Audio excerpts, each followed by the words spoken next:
Good evening, everybody. Hopefully, everybody's having a good Friday, getting ready for the Labor Day weekend, taking care of yourself, enjoying the families, cookouts, barbecues, whatever you're about to do. I just want to talk about a topic, talk about a subject that is very near and dear to a lot of people. It was an event that took place. That there are certain events that take place, especially in this country, where you have to look at things from a before and after. Um, when COVID hit in 2020, you have to look at things before COVID and after COVID. When 9/11 happened, you have to look at things before 9/11 and how things changed after 9/11. Certain wars in this country, before the Civil War, after the Civil War. Uh, World War One, World War Two, before Pearl Harbor, after Pearl Harbor, before Vietnam, after Vietnam, before the Gulf War, and after the Gulf War. And certainly the event that I'm talking about, August 29th, Hurricane Katrina is right up there. You have to say before Katrina and after Katrina. Of course, we all know Hurricane Katrina struck the Gulf Coast August 29, 2005, 20 years ago. Hard to believe it's been 25 years. And I was born and raised in the state of Mississippi. My state was hit very hard. I know the media coverage, a lot of the coverage went to New Orleans and what was going on with the levees, and it was heartbreaking, and a lot of things happened that shouldn't have happened to the people in New Orleans. But I believe, to a certain extent, Mississippi got overlooked, and Mississippi took the brunt of Hurricane Katrina, took the brunt of that storm. First and foremost, I want to say rest in peace to the people that died from Hurricane Katrina. I believe it was over 238 people that passed away in the state of Mississippi. I believe it was 1,392 people that died totally in the Gulf Coast area, being Louisiana, Mississippi, and Alabama. It was a record-breaking storm for a long time, especially in the state of Mississippi. Hurricane Camille in 1969 was the standard. It was the storm that everybody talked about until Katrina came. I myself went through two hurricanes, Hurricane George in 1998 and Hurricane Gustav, and I believe that's how it was pronounced, in 2002. But Katrina changed the game. Katrina was something that nobody was prepared for. And I wouldn't say necessarily prepared for, but nobody thought it was going to be that drastic of what happened. The damages were catastrophic. $125 billion in damage across the Gulf Coast, $150 billion total in Mississippi and Louisiana. A lot of homeowners went through a lot of grief and a lot of tragedy as well, because they had hurricane insurance and tornado insurance, but they weren't covered in flood insurance. And it was like $5.2 billion in homeowner insurance claims that went down. Amtrak finally, after 20 years, returned to the Gulf Coast. Is now called the Mardi Gras service that runs between Mobile, Alabama, and New Orleans, Louisiana. The storm itself, it hovered over Mississippi for 12 hours at 170 miles per hour as a Category 5 storm. It stretched nearly 400 miles. That's the distance. It covered the entire Gulf of Mexico. That's the distance between Boston, Massachusetts, and Washington, D.C. That's how large that storm was.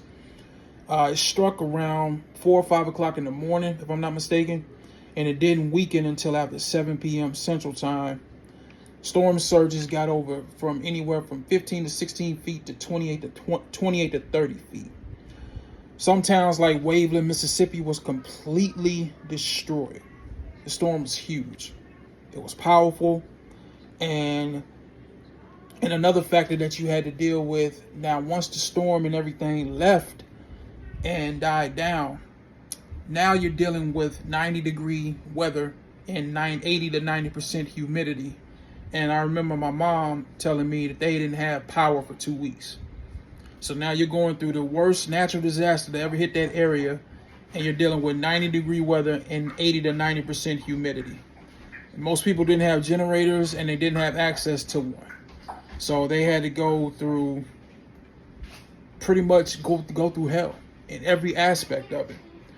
My mom was telling me that she was driving through some of the parts of the area, I guess going to look for water and batteries and things of that nature, trying to get gas for your car and whatnot.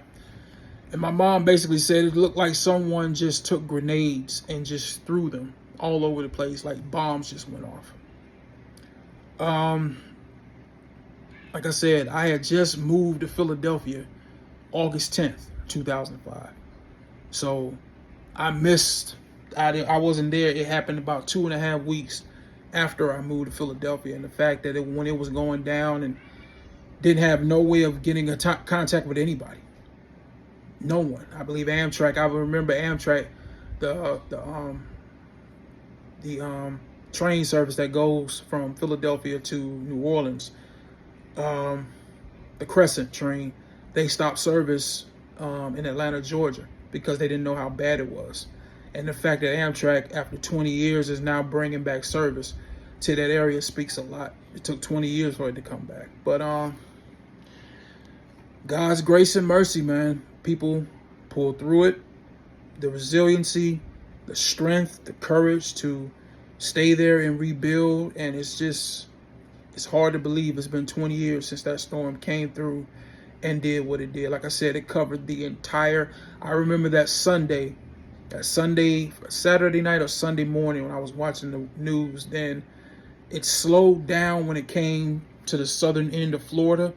Slowed down in momentum, but it grew in size, and it went from a category 3 to a category 5.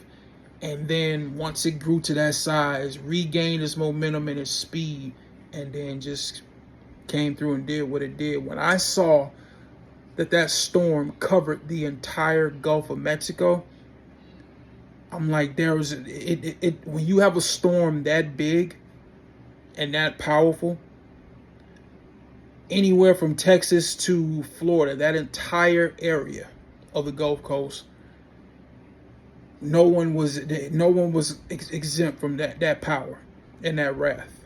And so,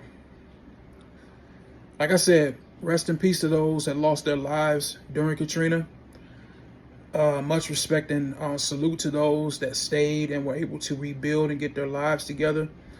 Like I said, Katrina is one of those where you have to say before Katrina and after Katrina. If you haven't seen the documentaries on Katrina, you should watch them. You should watch them from the perspective of the people in New Orleans. You should watch them from the people of the perspective in Mississippi. You should definitely watch the one when the levees broke that Spike Lee did, because all of them have some truth in it. All of them is basically telling the truth that a lot of people didn't want to hear and a lot of people didn't want to accept. But it was a lot that could have been prevented, that should have been prevented, that didn't have to happen. And a lot of people's lives could have been saved if they were better prepared and basically cared for human beings like they should have. So 20 years, man, since Hurricane Katrina struck. Just be real deal. And we're still in the middle. This is the peak of hurricane season. So late August going into September. So yeah, man, just thank God and take nothing for granted. Just wanted to come on here and talk about 20 years since Hurricane Katrina happened. Hopefully y'all have a good Friday, holiday weekend. Stay safe. Take care of one another. Talk with y'all later. Peace.